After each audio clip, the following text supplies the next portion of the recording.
Magic the Gathering players and collectors. It's Ivy. We're just going to dive right on to this kind of a wrap up of that Facebook Marketplace, sort of that random buy that I got I guess it was about a week or two now ago. So I've just been wanting to kind of do this sort of leftover wrap up video to kind of show you guys what I got, what kind of value, what kind of cool things that came out of there. For those who didn't actually watch all the previous videos, if you watch this one, it gives you an idea what I pulled out of those boxes and stuff. So let's kind of dive into some of this cool stuff. Let's go ahead and grab. I did get a lot of, just regular basics here. We'll start with the little stuff. Obviously, they're just basic lands. So what I'm going to probably do, I think I've got about, I want to say like about 3,000 or 4,000 of them. I'm going to actually turn them into my local game store. I think it's called Cool Stuff Games over here in the state of Florida. And then I think they go ahead and give you $7 per 1,000 lands, so or $7 store credit per thousands of lands. So I'm just going to turn them in and try to get some store credit because, Now, I did pick up some older ones, so we'll just take a quick look. It's just basic lands, so there's really not a lot to say here. So we got some new Phyrexian stuff. It's a little bit rarer, these because it was a short printed set. I got some Ravnica lands, which I thought they're pretty old, so I was like, might be kind of cool to have some Ravnica lands in there. All this older stuff. Some people like to collect some of these older basic lands, or especially if you're building like a deck that's related to your guild. Let's say for Ravnica, it'd be nice to have like a Ravnica land. We got some Time Spiral lands. Let's see, more Time Spiral. Oh, Lorwyn, some old Lorwyn lands. Rise of Eldrazi, more Rise, and lots of Rise of Eldrazi. Oh, this looks like Shards of Alara, like the Alara block and stuff like that, like Conflux and Shards of Alara and everything. And Alara Reborn and all that. So you can kind of see these were, again, just basic lands, nothing too crazy there. Got some other ones here. This is more older stuff. This would be more pre-2003. Actually, no, I'm sorry. There's more core set stuff in here. It's a little separate pile. I did have some, I guess I did get one older forest out of that bunch. So, again, I don't think there's a lot of value here, but some of these can be collectible in near mint. So, it's kind of cool to have them. We did get some foil basics. So, you can kind of see, this is obviously something new. Someone bought the D&D set and got a basic land in there. But the older basic foils do hold a little bit of value since they're out of print. And, back in the day, it wasn't like you could get a pack of basic foil lands in like a bundle or a fat pack or anything like that. So kind of cool. We did get some full arts, full frame. So I ended up with a lot of Battle for Zendikar, which they don't really hold much value, but I do like having a full art basic land in my deck. And you can kind of see what we've got here. So just some full art basics. Then we got a bunch of wastes. So this was kind of neat. I did get a good stack of different wastes. These do have some value. They're worth a couple dollars each. So that was a pretty good little find out of the box. Now, I had no idea. I thought this might have come from, some kind of promo in Japan or something, but it turns out it's something about a Play Store. These actually are rather valuable. Like some of I think one of them was like $6 or $7, and I think it might have been the Swamp. And I was thinking, wow, okay, I did not see that coming. I mean, they just like regular basic lands, but this symbol, this MPS for me threw me off, but the software I used to scan these to figure out what they were, it definitely helped me, and definitely really cool. So these turned out to be this little group is worth about 15 bucks. Next we got, I pulled one of these guys. What's interesting about this is it has a magic back. It is a token. But this came from, I think, Unglued. This is from a long, long time ago. There was a set called Unglued, and then there was, I want to say like Unsanctioned, and then Unstable and all that stuff. So a lot of these newer sets came after these original ones, like Unglued and that kind of thing. So, interesting. It's worth a few bucks, This is not just a trivial token. It's actually worth something. Kind of cool. Let's go ahead and jump into some of the commons. I pulled both some foil and some actually valuable, a variety of different valuable commons and things out of here that were kind of cool. So we'll take a look at some of those and see what we got there. A lot of these Phyrexian mana symbol lands or mana symbol cards and things, even the commons had a significant little value to them. We got Mutagenic Growth, Jitax and Probe. I see a Lightning Bolt.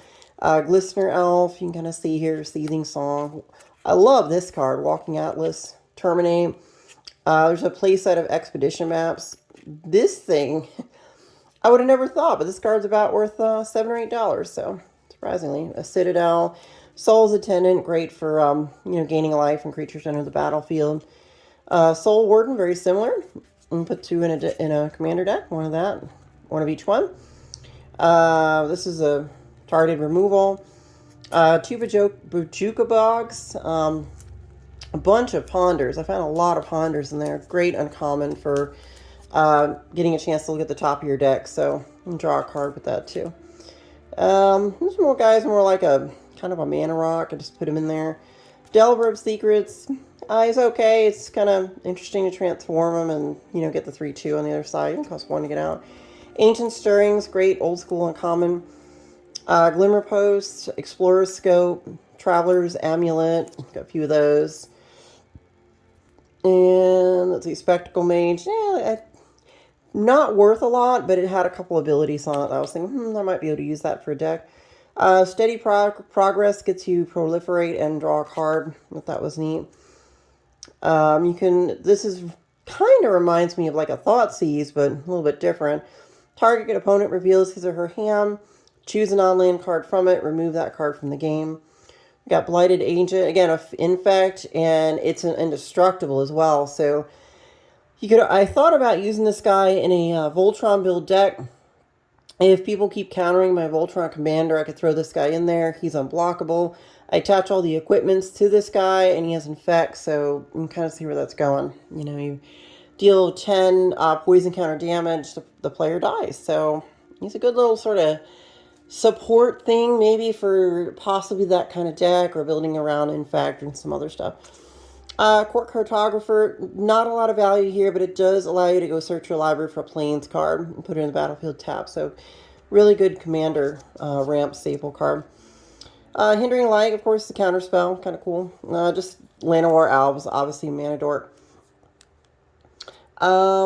This is good for mill. It's not a great card, but you can kind of see if you build around a little bit of card draw, you can go ahead and use it for milling people.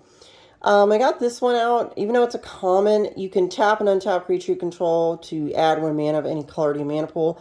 I think that's great, especially in builds where you're going to have a lot of like token generation, or if you're doing a 5-color, like a sliver type deck or something.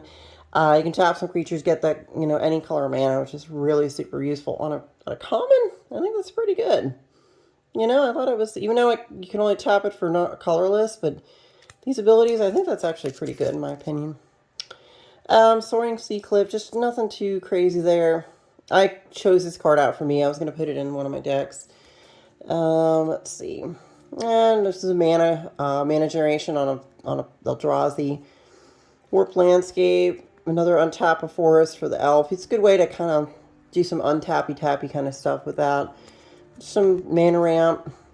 Doomblade, Delver of Secrets again, and Bloodseeker. Nothing too crazy there.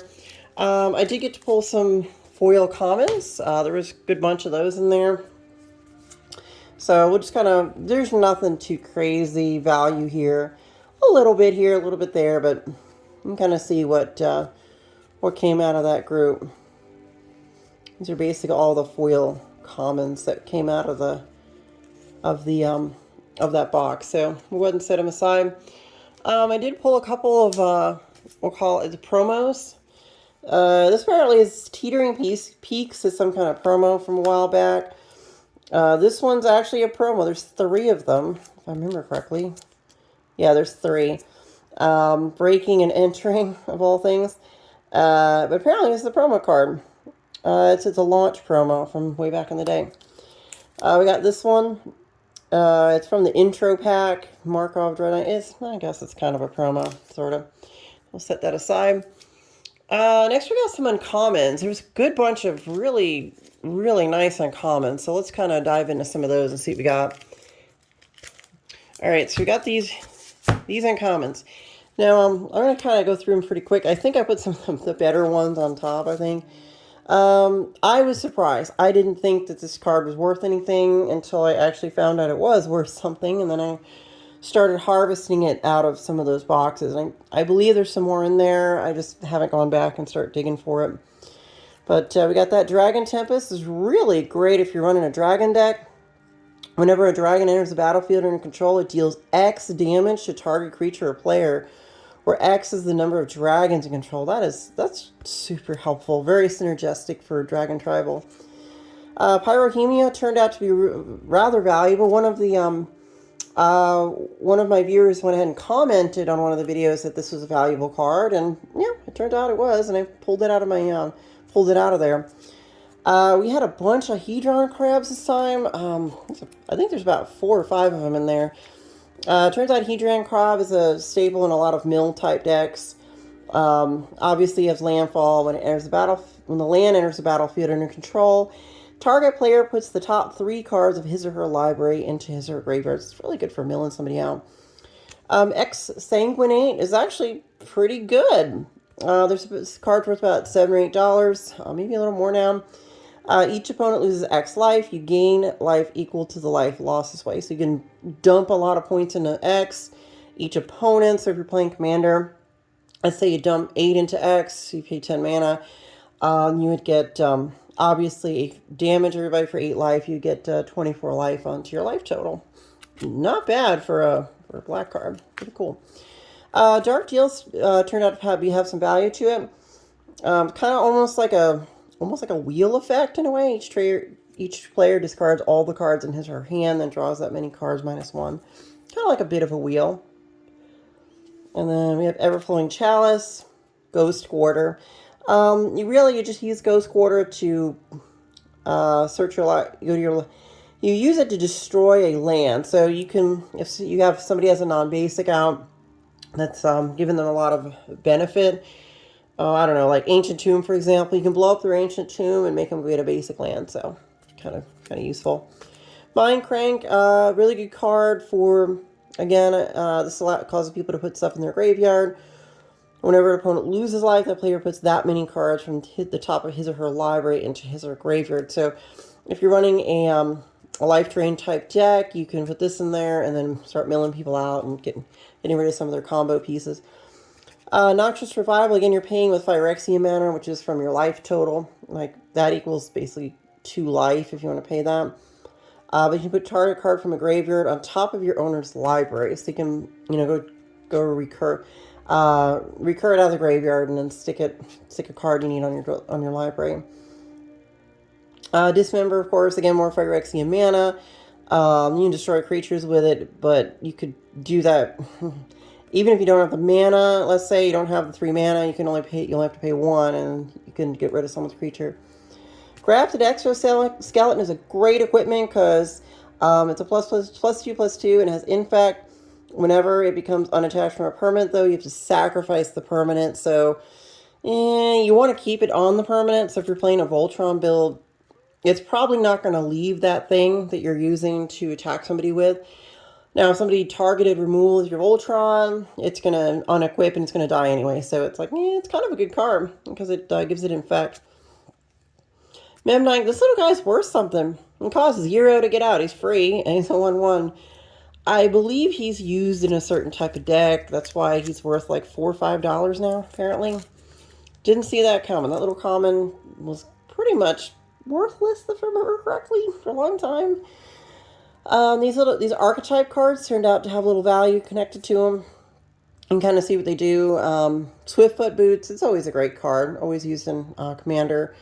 A lot of these Infect creatures turned out to be really good. Quest for Renewal actually has been going up in value. A lot of people like to use this. Path to Exile, great targeted removal. Dragon Spells you cost 2 less to cast. Great card for Dragon Tribal. This Angel, of course, enters the battlefield under Whenever you land, enters the battlefield under an opponent's control, you can gain 3 life. So if you're playing Commander, you're going to gain 3 life pretty much every turn. So super good card. Unclaimed Territories, love them for tribal decks. You can kind of see what it does. Spend this mana only to cast creature spells of the chosen type. So again, for great aggro or tribal type decks. So super useful. Expressive Iteration, I needed this card for my for one of my decks, my coin flip deck. I was going to go ahead and drop this in there now that I have it, because it's sitting at about $6 or $7. I think it probably went down a little bit, but I definitely needed this this card for a deck.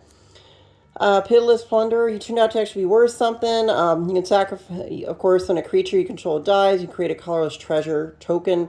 So you can skull cramp a bunch of stuff, and then you can start tapping this guy, and you see where I'm going with this.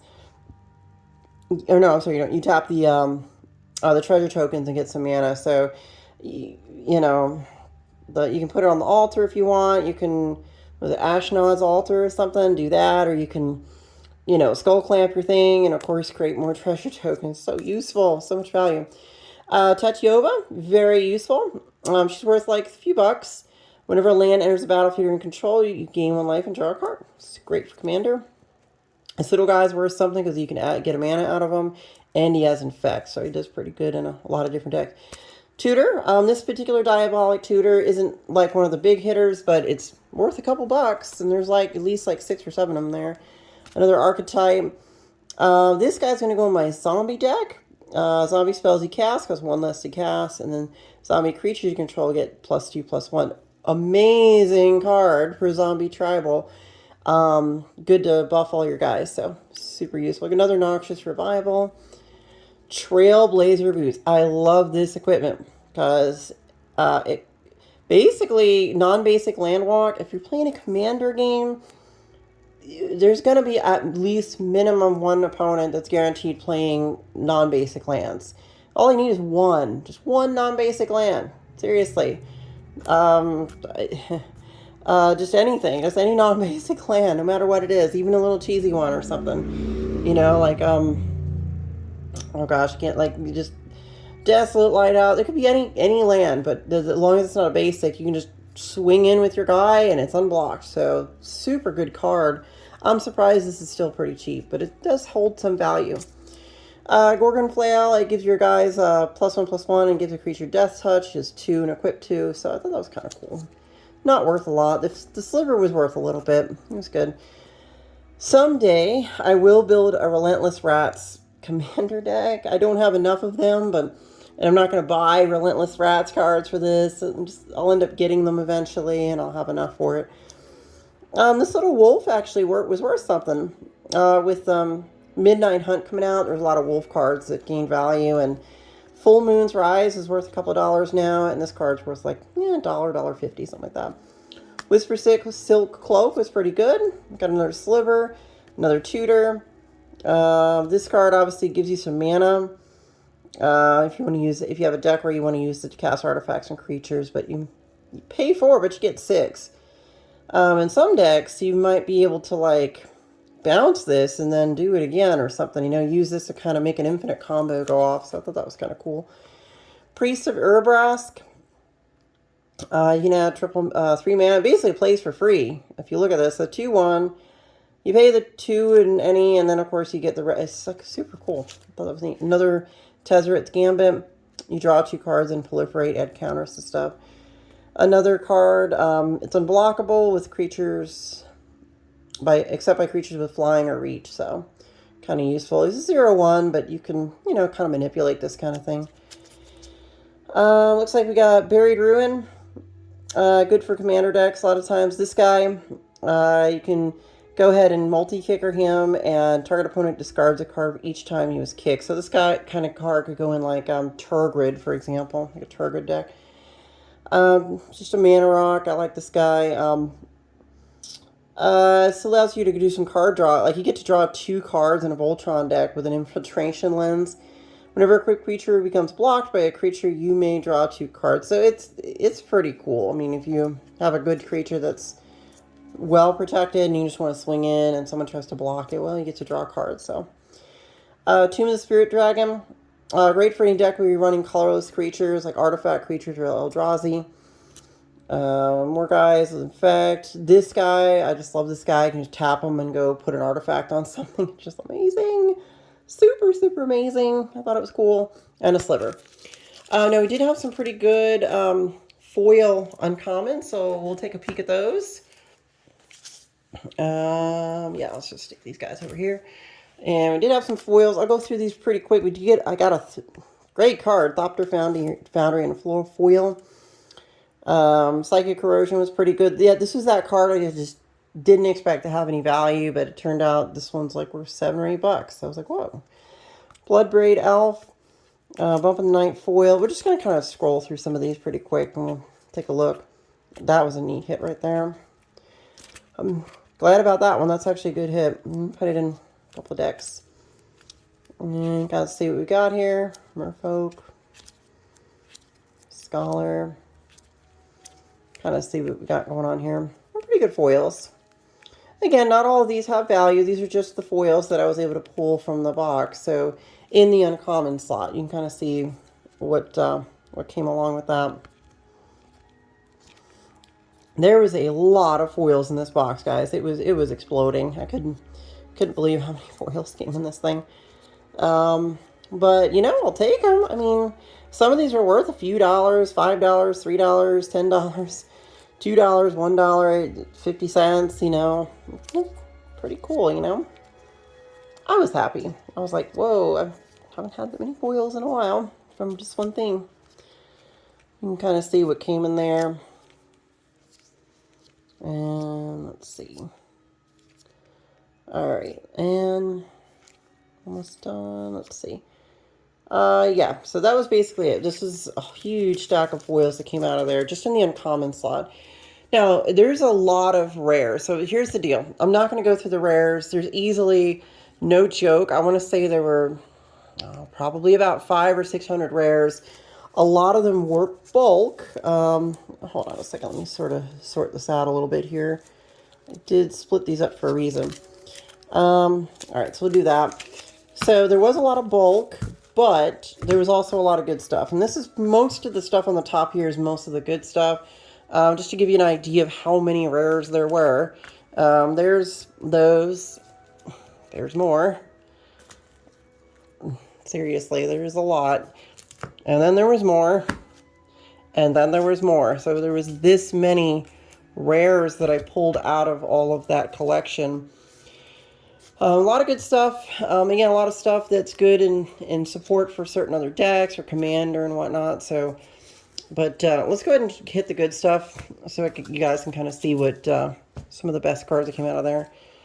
I did pull some things of considerable value, but nothing chart breaking. But I'll tell you what, there's some stuff in there, some real heat, some really amazing cards. Okay.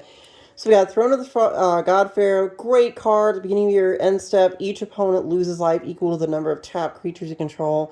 Great way to drain somebody just by tapping a bunch of little dorks or whatever. Menace, of course, this guy. Whenever another zombie you control dies, each opponent loses life. I'm going to put this in my zombie deck. So super useful. This guy, of course, for each spells he casts with power 4 or greater, costs 2 less to cast. It's so good. You can put that in a whole bunch of decks where you have, high cost creatures or power and toughness. So helpful. I didn't think it was going to be anything, but it turned out to actually worth more than $2. So I kind of kept it aside. I was like, oh, a dinosaur. He's worth something. I suppose, I don't know. Whenever an opponent activates an ability of a creature or land that isn't a mana ability, you can draw a card. So there's a lot of that going on in Commander. So I could see the reason for the card draw. This guy, of course, creates 1/1 Thopters. So he's got value.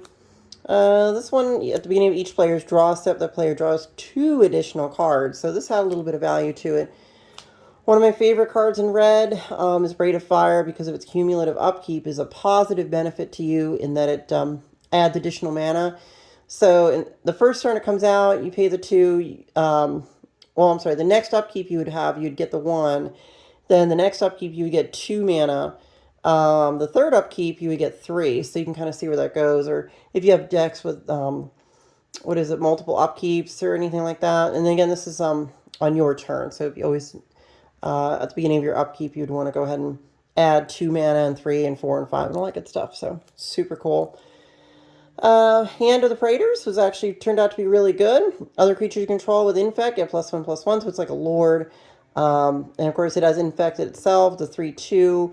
Whenever you cast a creature spell with Infect, target player gets a poison counter. This is so harsh. I mean, if you go poison counter tribal with creatures that do that, I mean, you're going to start really chewing people through. And remember, poison damage, you only have to do 10 damage to somebody and they're gone. That's it. Just 10 damage. It's crazy. So you got Venger's Journal, Necrotic Ooze, nothing too crazy there. Painful Quandary. Whenever an opponent casts a spell, that player loses 5 life unless he or she discards a card. So good. Again, probably in a piece in Turgid. Really good thing for a Turgid deck. Day of Judgment, board wipe. Artifact creatures get buffed by +2/+2. Great, no white and artifact creature deck. I don't think this has a lot of value, but I thought it was kind of neat to give a creature trample and lifelink and a buff, so kind of cool. Training Grounds definitely had value to it. Activated abilities of creatures you control cost up to 2 less to activate, so super helpful. Death Shadow. Bear Umbra, you enchant your creature, gets +2/+2, and then whenever this creature attacks, untap all lands you control. So in your second main phase, after you've gone through your attack phase, all your lands untap, so guess what? You can start casting stuff again. Super helpful. Spawn Sire, discard. I mean, if you can get the 20 mana, you can play any Eldrazi card you own outside the game without paying their mana cost. So just go grab your binder and dump it on the table if you want, I guess. Whatever. Kind of cool, interesting card. Not a lot of value, but it's kind of neat. This little guy, not too valuable, but kind of cool. All creatures lose indestructible. Our devastation deals 5 damage each creature, and each non-bolus planeswalker. Kind of like a board wipe. Ludovex text object, really good in like a wall deck or something. Laboratory Maniac, deck yourself out, win the game. Gifts Ungiven, it was okay. You can kind of see what it does. Search your library for 4 cards with different names and reveal them. Target opponent chooses 2 of those cards. Put the chosen cards in your graveyard and the rest in your hand, then shuffle your library. So it's kind of cool. You can, like, if you have 4 different things that run a combo in your deck, you force the player to get rid of 2 of them. You'll still have your 2 combo pieces. So that's kind of cool for 4 mana. Enchant creature, beginning of your upkeep, put a creature token into play that's a copy of enchanted creature. I think that's really super good. You could drop this on Sakashima of 1,000 Faces and just keep copying Sakashimas. I think I'm going to throw this in one of my decks that run her. Of course, creatures with power 2 or less can attack you. Super helpful to block the little elf dork decks and stuff before they get too powerful. Stony Silence, activated abilities of artifacts can't be activated. So brutal. Wow. Heartless Summoning. Creature spells you cost are 2 less to cast. So it's for 2 mana.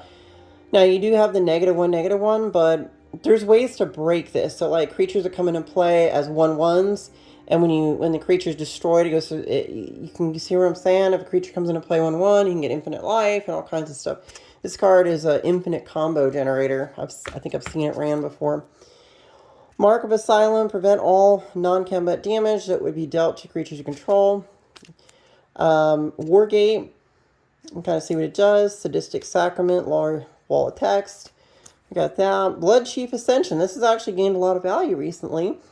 Whenever a card is put into an opponent's graveyard from anywhere, if Blood Chief Ascension has 3 or more quest counters on it, you may have the player lose 2 life. If you do, you gain 2 life. So it becomes a kind of a part of any life gain or life drain type deck. So super helpful. Royal Elemental, Eldrazi Conscription. I think there's like 2 of them there. Really good card. So good. If you get the 8 mana and you drop it, you basically turn anything into an Eldrazi. Gives it +10/+10. So nice. People just don't see this one coming sometimes. Praetor's Grasp. Glistening Oil. You can see what it does. Lord of the Unreal. Jace's Archivist. Minion Reflector. Titanic Ultimatum. Cemetery Reaper. Again, more zombie lord type stuff. Buffs for zombies. Probably going to take some of these out and put them in my zombie deck. I should be able to go ahead and probably show you guys that deck here pretty soon. So keep an eye out for that. So you'll be getting some zombies here pretty soon. Acquire, Metallic Mimic, Courtyard. So these are more of the, not, the dual lands, of course. Got a few of those. Torment of Hailfire, really great card. Repeat the process X times. Each opponent loses 3 life unless that player sacrifices a non-land permanent or discards a card. It's super useful. Other Night Tribal gives them indestructible. This card's actually got some value. Dragon Queen actually has a little bit of value to her. Some of these are pretty good. Liliana's Contract, Death Baron, Goblin Tribal. You can kind of see where that goes. Hydra, you can see what he can do. Again, another dual land. Spire of Industry. You can pay a life, add 1 mana of any color to your mana pool. Activate this ability only if you control an artifact. So, likely if you're playing Commander, you're going to either have a Soul Ring or something going on. So, it does have its benefits if you want to play a card like that. Rest in Peace. Cathar's Crusade. Deadeye Navigator. This is a very popular card that people use. As long as it's paired with another creature, each of those creatures has 1 in a blue. Exile this creature, then return to the battlefield under control. So basically, it allows you to bounce and bounce and bounce stuff. So it's really, really cool card. Hero's Downfall is basically target removal. Didn't think this guy was worth anything, but apparently he's worth something now. A couple bucks. And then we got this guy. You can see he creates a 1/1 white cat creature token with lifelink and are tapped and attacking. So when he attacks, you make little guys as tokens. And obviously in a token deck with Anointed Procession or any kind of token duplication, you can get more guys that quicker with him. Memory Erosion. Whenever an opponent plays a spell, the player puts the top 2 cards of his or her library into their graveyard. So again, more mill stuff. Vaults, open the vaults. Grafdigger's Cage. Geralf's Messenger. Great for a zombie deck. When it enters the battlefield, target opponent loses 2 life. It has Undying, of course. When this creature dies, if it had no, you can kind of see what's going on. So definitely good in a deck like that. We got the Pure Steel Paladin.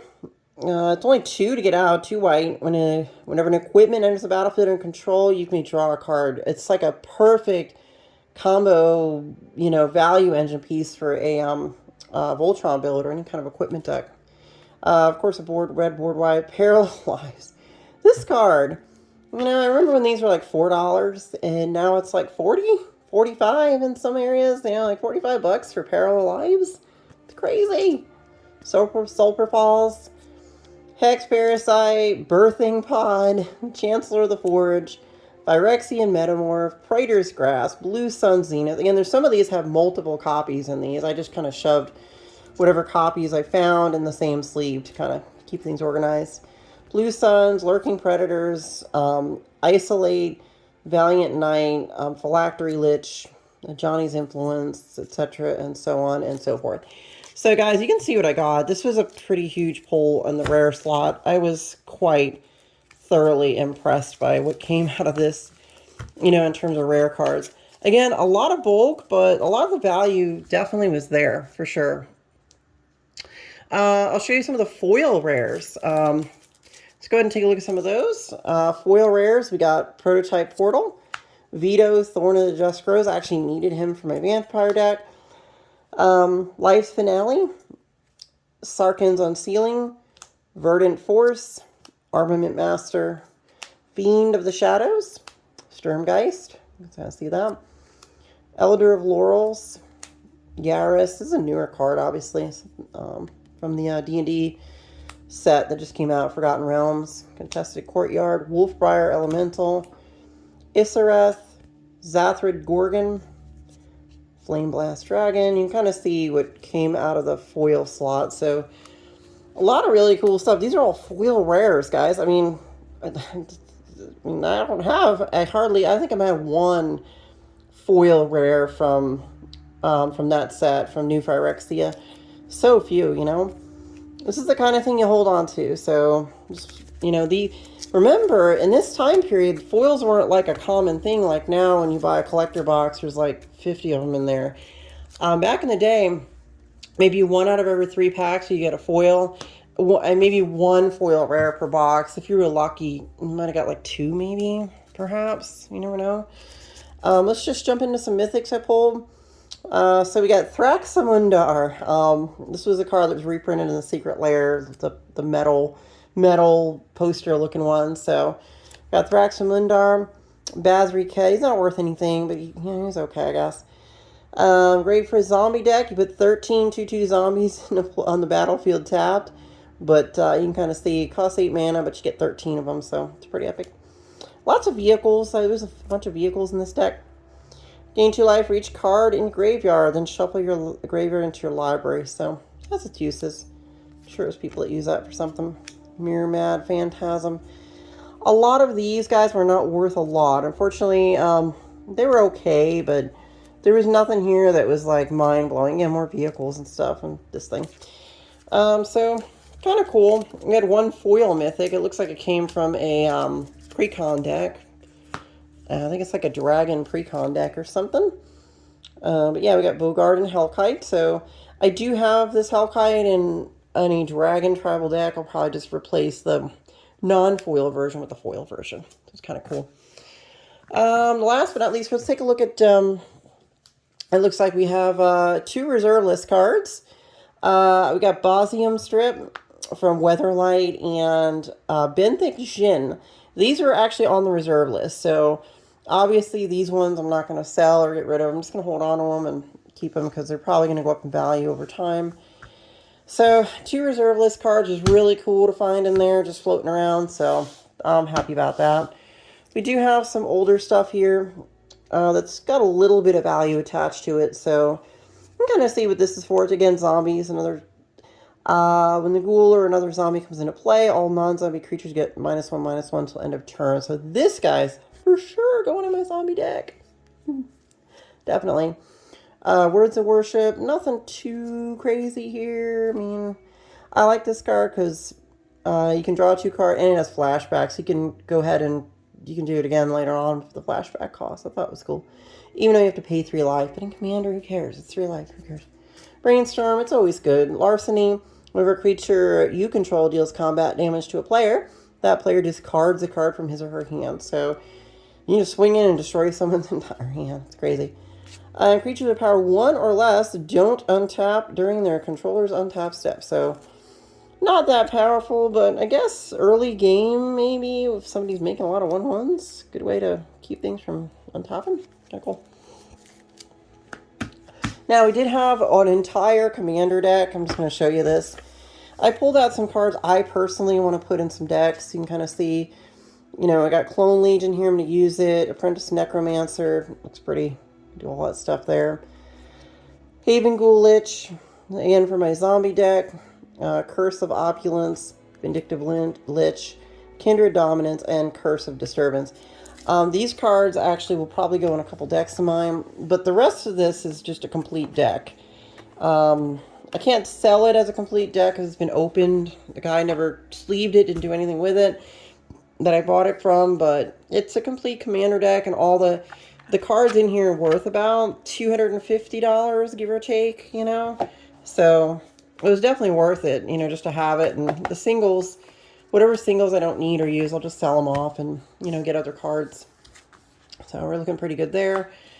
And last, we just have a couple things here to cover, and we're almost done, guys. Thanks for staying with me this far in the video. What was I going to say? Yeah, there's an entire box. I did film another hour and a half of me running through, and I split it up into like 3 different videos, but I ran through a one of those big card house white boxes. Kind of like I did the last time I bought one of these Facebook things. Guys, if you want to see that, just drop a comment in here saying, hey, Ivy, we really want to see what was in that box, what you pulled, and how you know, what'd you find, all that stuff. By all means, if you want to see that cardboard box, the card house type thing, let me know in the comments, guys. If you don't want to see it, don't worry about it. But if you do, I'll be glad to post those videos. I just, you know, sometimes... it can go on. I'm just flipping through cards. So, you know, I don't know. You tell me. It's up. You decide. You tell me if you want to see a box of cards get sorted through. These are the 2 full, I guess, extended frames. This is all newer stuff. The guy obviously probably bought a pack of, you know, collector edition D&D sets. So these came with the stuff. So I got 2, you know, extended arts. So that was kind of cool. I did get a couple weird things. These, you know, I wasn't playing standard during the Theros block, but I got these things, and I believe, you know, guys, help me out here. How do you play this? Like, it looks like it's some kind of magic sub-game based on Theros. And on the back, you can kind of see they look like this. This was kind of cool, actually. I was like, I might try to... Oh, I dropped one. I got one for the Hydra. It looks like I may have all the pieces to this game. It looks like it's a Theros theme, kill the Hydra kind of thing, but I may go ahead and try to look this up and see if it's worth trying to play. But here, let's try to get this all in frame. But guys, do you see this? What do you think this is? If you played during the Theros block, could you please explain to me how this particular thing is played? I do have some additional cards that have other like buffs and things, and this looks like, are these like custom cards that you throw into a normal deck, or do you pick them up from like a draw deck or something at random once per turn or something? Kind of like, is this kind of like Plane Chase or something? I've never seen these, so by all means, guys, I'm not new to Magic, and I have stuff that was from Theros, but it wasn't this. It looks like this is an actual game or some type. So, yeah, by all means, let me know. I'm curious, guys. Drop it in the comments. Explain this to me, how to play it, because I'm almost kind of curious, and I'm sure, you know, everyone that lives in this house plays Magic. I'm pretty sure we might give it a try if it's worth it, you know. But, and last but no, well, okay, I'll show you this stuff. Not really anything special. I'm guessing this is an ad, but it was kind of neat, I guess. And then, of course, we got a oversized Gisela, Blade of the Goldmine. I'm assuming she's a commander for one of the commander decks somebody had at one point. And, of course, we cannot forget the greatest card that ever existed, ever, of all time. It basically, anybody, before you've ever played Magic, this card beats you. Chuck Norris. Yeah, he was in there. Chuck Norris. Somebody thought this was as funny as I did in terms of just like, if you know Chuck Norris jokes, so odd. This was such a crazy thing at conventions, like back in the day when this was like hot sauce memery and stuff. I was like, okay, and then it's just Chuck Norris this, Chuck Norris that, okay. But yeah, I mean, you can kind of see what's going on here. He has haste, protection from everything, indestructible. Chuck Norris can't be sacrificed. Instead, Chuck Norris sacrifices the player. That's just so freaking funny. It's crazy. All opponents exile all their permanents, hands, library, and graveyards. The owner of Chuck Norris wins every Magic game played on the planet for the next month. Yeah, and he's like a 99.99. Obviously it's not real, guys. It's a fake card that somebody put in there, but I thought it was really, really hilarious. I figured I would wrap up the video with this guy, because what's better than Chuck Norris, right? I mean, he's worth like 1,000 Black Lotuses. You can just tap him for infinite mana. It's like better than the Mox, what was it? Mox Lotus card from that, I think it was Unglued or on whatever. One of the unsets, Mox... Mox Diamond. No, Mox Lotus, that's what it was. Yeah, so he's the most epic card that ever existed. So we're going to wrap it up and conclude it with Chuck Norris there. Guys, thanks for watching my videos and experiencing all this Magic fun stuff with me. It's been good doing this kind of thing, and please, like I said, like and subscribe to my channel. Tell your friends about me. I'm doing my best here to come up with some cool ideas, and I'm also going to go ahead and have some new deck construction content coming out pretty soon with the Kamigawa set coming out. I'm going to have a really good ninja deck ready for you guys here shortly after Kamigawa releases. So stay tuned, and I will be seeing you very soon. Bye.